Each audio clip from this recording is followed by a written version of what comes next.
Hello friends, स्वागत है आप सभी का मेरे YouTube channel knowledge is fun में।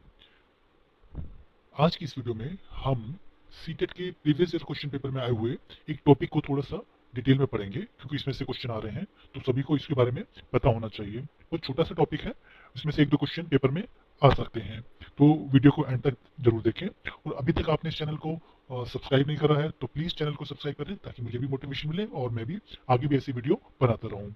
तो आइए स्टार्ट करते हैं वीडियो को। तो ये टॉपिक है कृदंत के बारे में। अब ये कृदंत क्या होता है?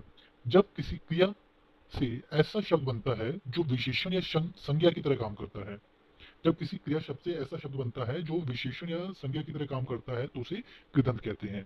उदाहरण के लिए, पढ़ता लड़का, तो पढ़ से पढ़ता बन गया है यहाँ पे, और ये लड़के की विशेषता बता रहा है।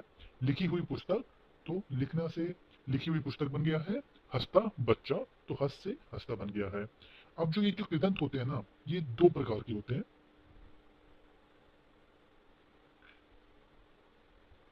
जो पहला है वो है वर्तमान कालिक कृदंत। तो जो कृदंत वर्तमान समय में चल रही क्रिया का बोध कराएं उसे वर्तमान कालिक कृदंत कहते हैं।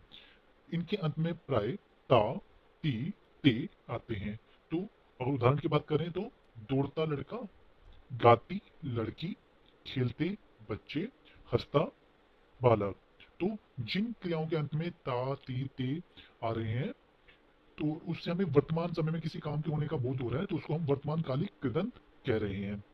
यहाँ दौड़ना, गाना, खेलना, हंसना क्रियाएं हैं, और उनसे बने शब्द दौड़ता, गाती, खेलते, हंसता वर्तमान कालिक कृदंत है। तो ध्यान देने की बात है, क्रियाओं से ही कृदंत शब्द बन रहे हैं, जिनसे हमें किसी काम के वर्तमान में होने का पता लग रहा है, उसको हम वर्तमान कालिक कृदंत कह रहे हैं। अगर इनका वाक्य में प्रयोग करें तो हम देखते हैं, पढ़ता हुआ छात्र सफल होता है, बहता पानी स्वच्छ रहता है। तो यहाँ पर पढ़ और पढ़ना और बहना से शब्द बने हुए हैं, जो कि वर्तमान कालिक कृदंत के रूप में हैं। आइए आगे बढ़ते हैं। जो ये जो अगला टॉपिक है इसमें है, वो है भूतकालिक कृदंत। जो कृदंत पूर्ण हो चुकी बीती हुई क्रिया का बोध कराए उसे भूतकालिक कृदंत कहते हैं।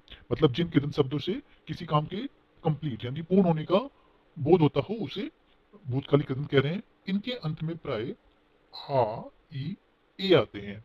ठीक है, तो हम इनसे इन्हें पहचान पाएंगे। अगर इनके अंत किसी शब्द के अंत में आ, ई, ए आ रहे हैं तो वो भूतकालिक कृदंत हो सकता है। उदाहरण के लिए, लिखा पत्र, इसके अंत में आ रहा है।